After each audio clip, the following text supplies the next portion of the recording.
investigación. Fue candidato presidencial quien en situaciones forzadas tuvo que reemplazar a Fernando Villavicencio tras su asesinato.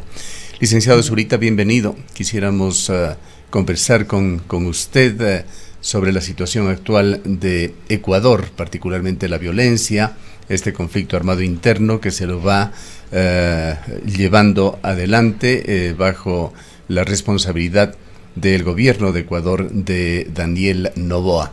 Mucho se ha hablado en este fin de semana nuevamente en foros internacionales, también en foros periodísticos sobre la situación de Ecuador, una preocupación que ha trascendido el territorio nacional. Hay ciertas constantes que se dan en los conceptos que se vierten, como que hasta el momento solamente operadores de segundo o tercer nivel son los que han sido visualizados, en algunos casos capturados en Ecuador, pero que aún no se llegan a las verdaderas cabezas, mentalizadores, beneficiarios de estas mafias. ¿Cuál es su opinión? Gustavo, muy buenos días, gracias por esta invitación. Bueno, el Ecuador es el centro del debate mundial y tal vez pues el mejor ejercicio para entender lo que le puede pasar a países que son utilizados como vía de distribución de tráfico de drogas en el mundo. Donde se esté produciendo, pues tienen que ver al Ecuador como un posible espejo. Y eso pues ha dado pie a que en todo el planeta se esté pues hablando de las circunstancias de nuestro país y de lo que implica el crimen organizado a varios niveles, ¿sí? Porque no estamos hablando de la constitución primero de carteles, sino de pequeños grupos que logran constituirse, romper las condiciones de ciernes y pues ser bandas lo suficientemente inteligentes y pues organizadas para dar golpes y pues luego tener los suficientes recursos para bajo diversas condiciones de logística poderlos distribuir y pues adquirir estratégicamente los bienes que requieren, sobre todo armas, ¿no? Y pues eso es lo que se está discutiendo en el mundo y eso es lo que también tenemos que discutir en Ecuador y entender las circunstancias que estamos viviendo. Y eso significa ir desnudando cada una de las organizaciones y buscando cuál es su centro de gravedad, y su centro de gravedad pasa por la economía. Y eso, pues en el Ecuador todavía estamos un poco lejos de entender. Licenciado Zurita, muy buenos días. Pues ahorita con la presencia de las Fuerzas Armadas en las calles, con las actuaciones de la Policía Nacional, hay alrededor de más de 2,000 personas detenidas al momento, pero quizás estas acciones están apuntando a quienes están en las calles, ejecutando lo que se les dispone de más arriba. Aquí lo que hay que encontrar y hacia dónde hay que apuntar es a los operadores políticos, a los operadores económicos, de estas bandas criminales que, ya lo ha dicho el caso Metástasis y quizás otras investigaciones también, están inquistadas en algunas funciones y poderes del Estado. Aquí tenemos dos ejes centrales que pues tenemos enormes dificultades. El primero pasa por la sostenibilidad, tanto en las cárceles, ¿sí? Para evitar nuevos conflictos y brutales hechos como hemos visto en los años pasados, ¿sí? Y la capacidad de generar inteligencia para atacar donde se debe. Lo que nosotros hemos visto es una acción, más bien una reacción a los hechos, de sorprender pues a todas aquellas personas que son totalmente vulnerables, ¿sí? O sea, los golpeados ahora son los vulnerables, la última rueda del coche, quienes efectivamente reciben órdenes y están obligados a cumplirlas, ¿sí? Por órdenes de los grupos de delincuencia organizada. Y no hemos visto todavía una acción real a lo que significa su estructura económica, en ninguno de los ámbitos, ¿sí? Deberíamos tener en las próximas semanas, porque creo que todos deberíamos entender que esto no es una lucha fácil, de hecho es es bajo unas condiciones de distorsión enormes, porque buena parte de la información que se debería generar no la tenemos. A pesar de que pues policía sí conoce y debe entender en dónde se encuentran algunos de los centros de gravedad o de decisiones o de logística que tienen los grupos de delincuencia organizada, ahora llamados terroristas, ¿sí? Ahora llamados terroristas, pues se deberían dar golpes y todavía no hemos visto. Es decir, el ataque a los más vulnerables desde el punto de vista social, ¿es sostenible? Es lo que nosotros tenemos que preguntarnos. Bien lo ha dicho el número de detenidos que existen en este momento. ¿Qué va a pasar con ellos? ¿Cuántos efectivamente van a guardar prisión? ¿Por qué tiempo? ¿Qué van a hacer los jueces cuando determinen que no existen las pruebas suficientes para que sean juzgados, pues, y tengan que ser liberados? ¿Sí? ¿Qué va a pasar en la psiquis de estas personas que luego de recibir un golpe ven que pueden quedar libres y las condiciones de impunidad y de seguridad sobre las acciones que cometen pues se consolidan? ¿Sí? Frente a las necesidades reales que tiene el Estado y sobre todo el ejército para saber en dónde golpear.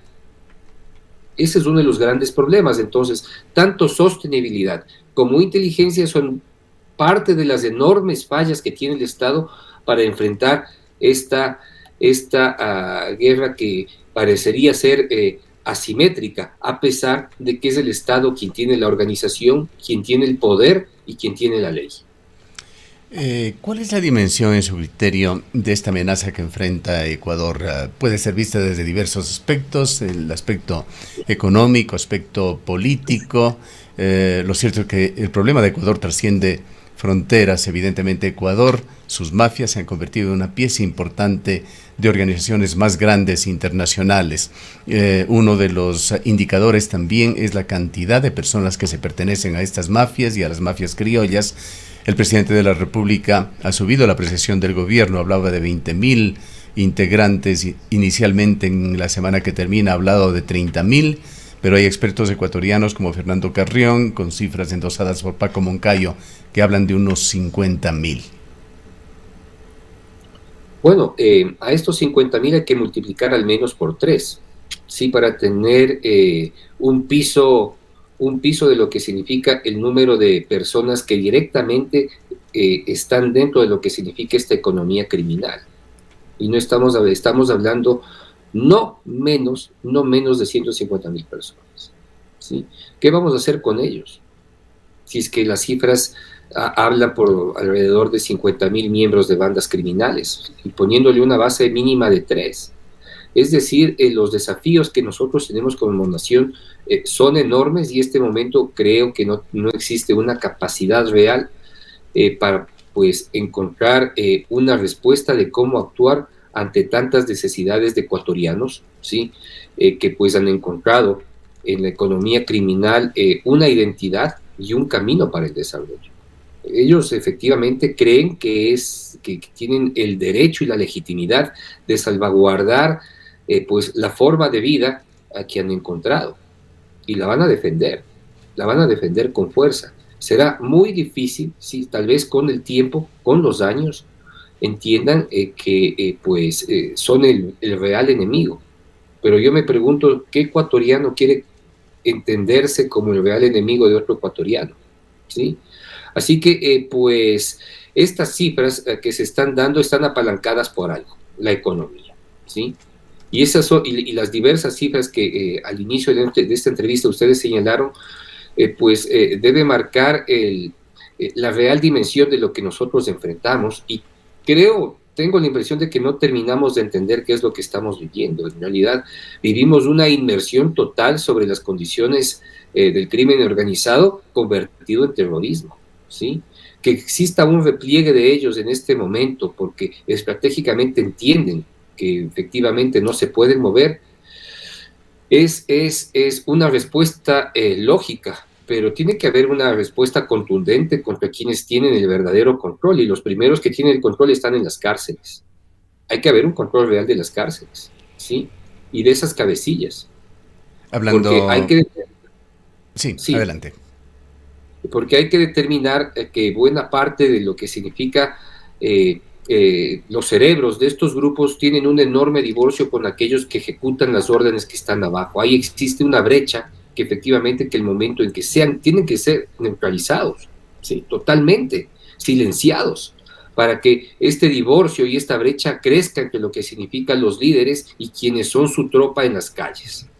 Hablando justamente de estos prototipos de mafiosos ecuatorianos, de cerebros, de líderes, en este fin de semana usted publicaba un tuit relacionado con Javier Jordán, un operador de las mafias, según sus propias redes sociales, un empresario, así se califica. Usted ha señalado que él debe ser investigado en el crimen de Fernando Villavicencio. La pregunta va más en el sentido de qué representa Javier Jordán. ¿Es el tipo de cabecilla, el prototipo de cabeza de estas mafias, de esta clase que aún no aparece, que se mantiene tras bastidores y que debe ser buscada y ojalá encontrada y detenida por las autoridades ecuatorianas? La familia de Jordán ha estado relacionada comercialmente a través de muchos años, ¿sí? A la labor de los puertos, ¿sí? Que él haya conocido cómo funcionan y que luego pues haya traicionado principios familiares y convertido en un corrupto, ¿sí? Lo que marca y lo que creo yo, lo que es mi tesis es que al momento de iniciar o ser parte de procesos de corrupción, ¿sí? Tiene que crear los mecanismos para poder lavar ese dinero, ¿sí? Esa estructura está muy bien delineada y descubierta justamente por nosotros luego de que se identificó el tema relacionado a los hospitales, ¿sí? O sea, ahí tenía que existir una estructura importante de lo que significa la captación de los recursos y su lavado.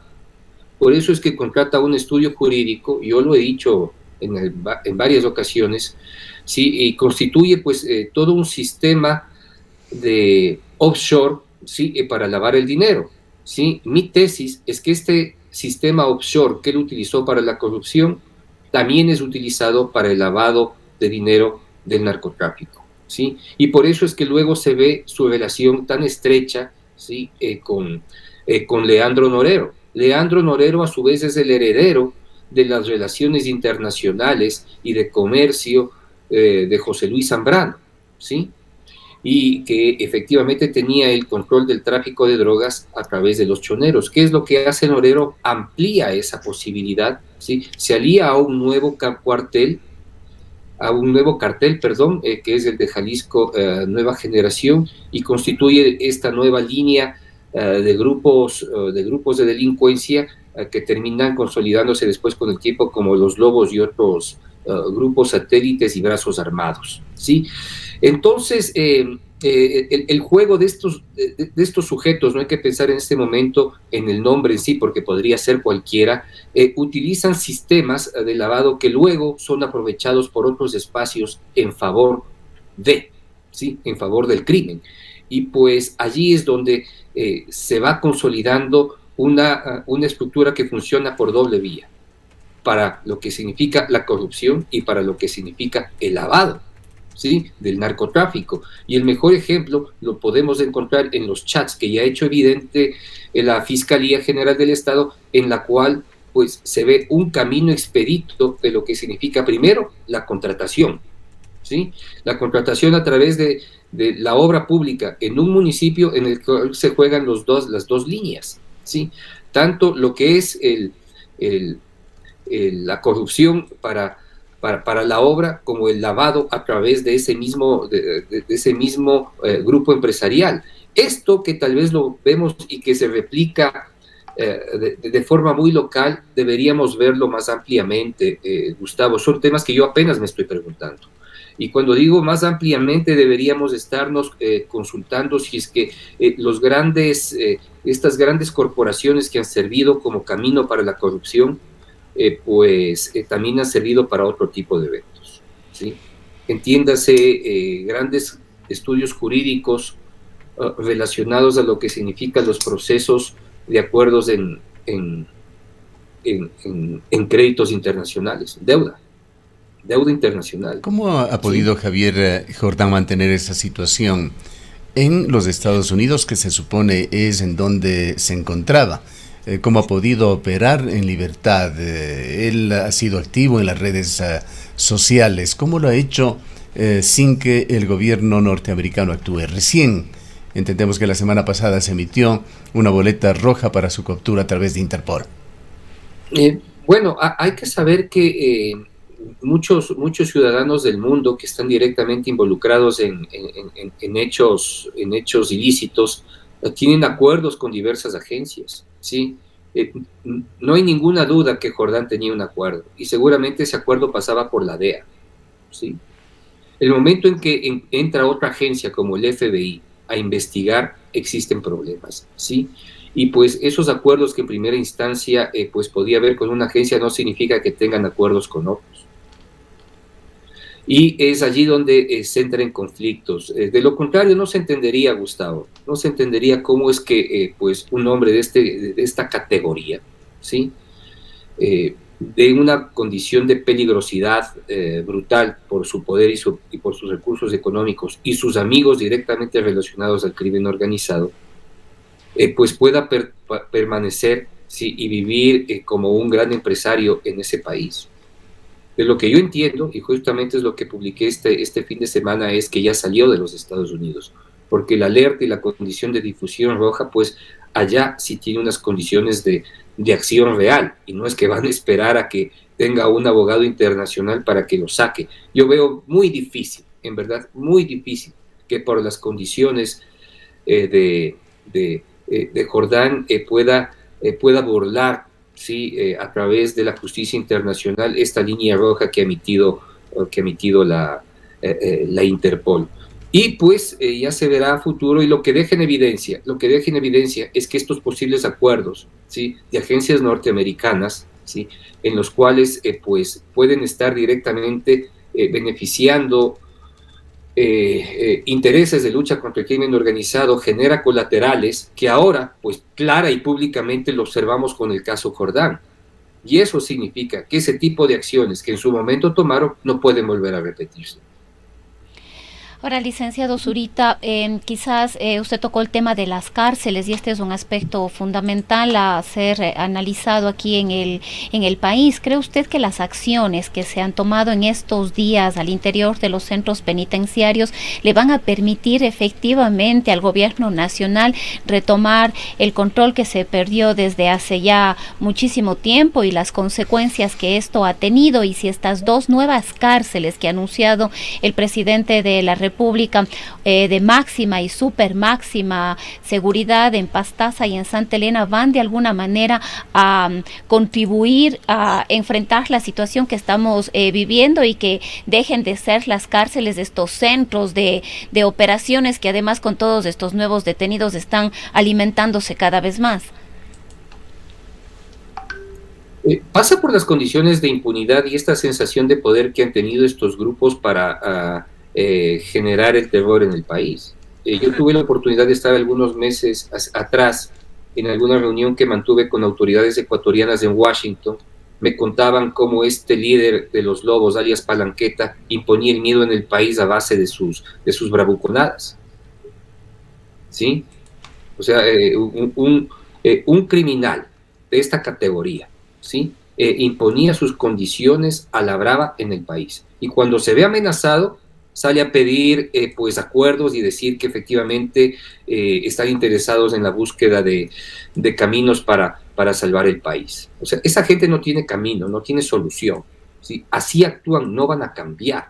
Eso es su forma de actuar, y la única forma es controlando con severidad y determinación las cárceles, porque allí están justamente quienes hablábamos hace un momento de los líderes y cabezas que pues toman decisiones cuando existe una brecha enorme de capacidad de entendimiento y manejo en las calles por parte de sus bandas o su ejército de terror, ¿sí?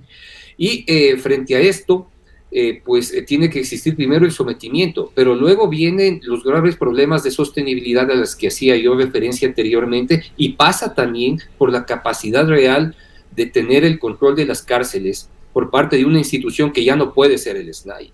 Nosotros hay que volver al pasado, ¿sí? Hay que volver al pasado y preguntarse, ya no quiero dar un solo nombre, hay que preguntarse quién fue el gobierno y la política que decidió reinstitucionalizar supuestamente al cuerpo de guías penitenciarios.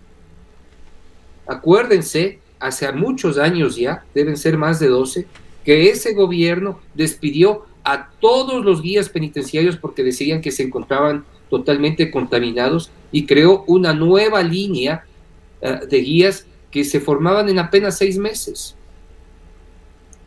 En apenas 6 meses se formaban.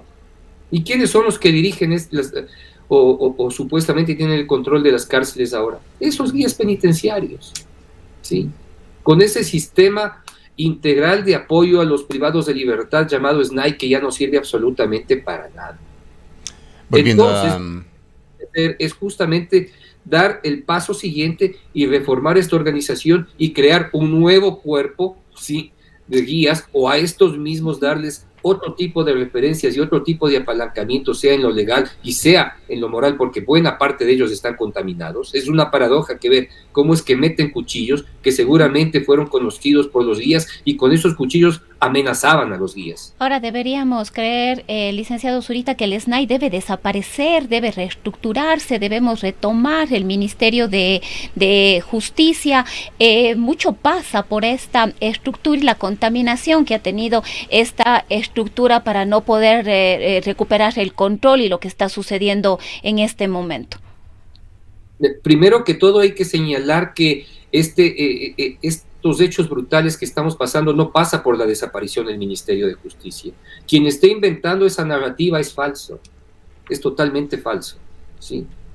Cuando desaparece el Ministerio de Justicia, las cárceles ya estaban totalmente cooptados por estos grupos y estaba cooptado por los choneros, ¿sí? Eso sucedió a inicios de 2019, con el famoso asesinato de alias del Cubano, de la banda del Cubano, cuando es asesinado por los choneros y logran tener el control total de las cárceles.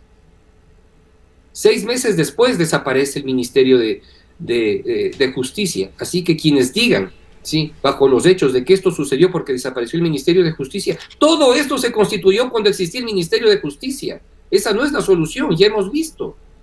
La solución es encontrar un nuevo cuerpo, ¿sí?, que efectivamente se constituya paralelamente en la medida que tenemos que cubrir los problemas a través de Fuerzas Armadas y el Ejército de lo que significa el control de las cárceles. Porque esos guías, esas autoridades, ¿sí?, efectivamente no sirven absolutamente para nada. El peor error que podría cometer un ecuatoriano es buscar este momento un cargo o un puesto en el SNAI, o porque va a ser cooptado o porque va a ser amenazada su vida y la de sus familiares.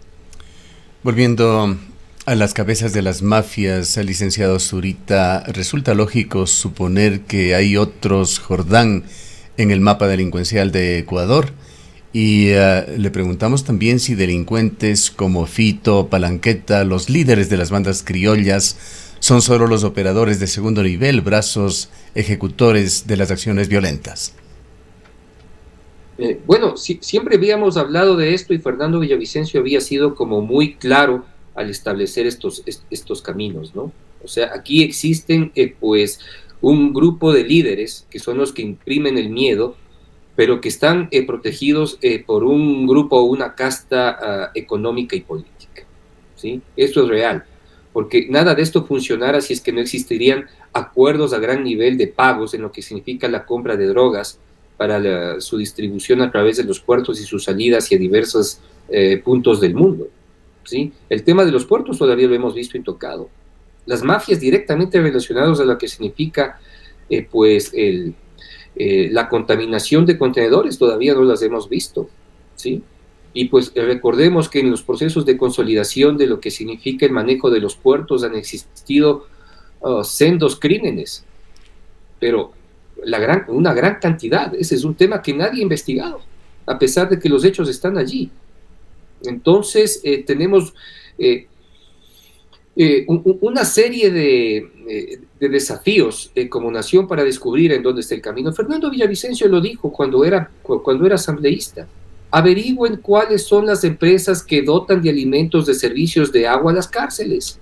Y ahí van a encontrar la línea de investigación de quienes manejan el crimen organizado. Han hecho algo contra los líderes, los dueños de esta empresa, la factoría, sí, que tanto señalamos desde mucho antes de que identifiquemos a los grupos de delincuencia organizada como la empresa que se encarga de los procesos de corrupción, y luego cooptados por el crimen organizado, ¿sí?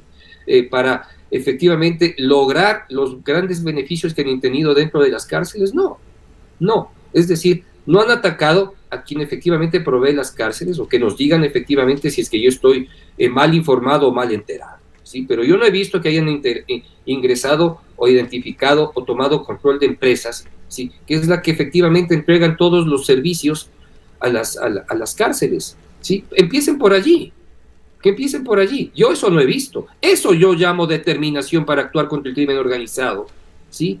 Y no efectivamente atacar en un acto constante que ya parece cansón a los más vulnerables en la provincia de Esmeraldas. Para finalizar, licenciado Zurita, ¿qué es lo que usted vislumbra, que ve en el horizonte en este conflicto armado interno de Ecuador? Esto será muy largo, ¿sí? Esto será muy largo y esto pues nos traerá mucha sangre. Y se volverá pues en un país muy violento en la medida en que no tengamos la información y los recursos suficientes para enfrentar con fuerza a estos grupos. Me refiero a la inteligencia y me refiero a la consolidación de un país en lo económico, ¿sí? Un país con una serie de problemas que venimos arrastrando, de déficits, que hoy el presidente de la República está abocado y obligado a arreglar lo que dejaron destruyendo desde Correa, Moreno, Lazo al presente, ¿sí? No hay otro camino, ¿sí? Me parece que la única supervivencia posible para, primero, salvaguardar la dolarización es efectivamente el aumento del 3% del IVA, y pues en la medida en que exista una real capacidad de gestión del Estado y que el Estado haga el trabajo que le corresponde, sus ciudadanos, quienes forman el sector público, se comprometan, ¿sí? Pues difícilmente vamos a salir de esto muy, muy bien parados. Si lo hacemos, nos costará mucho. Si vienen caminos muy tristes, muy duros y muy sangrientos para nuestra patria. Bien, le agradecemos mucho por habernos acompañado. Muchas gracias, Gustavo Rosano. Declaraciones del licenciado Cristian Zurita, periodista de investigación, fue candidato presidencial. Son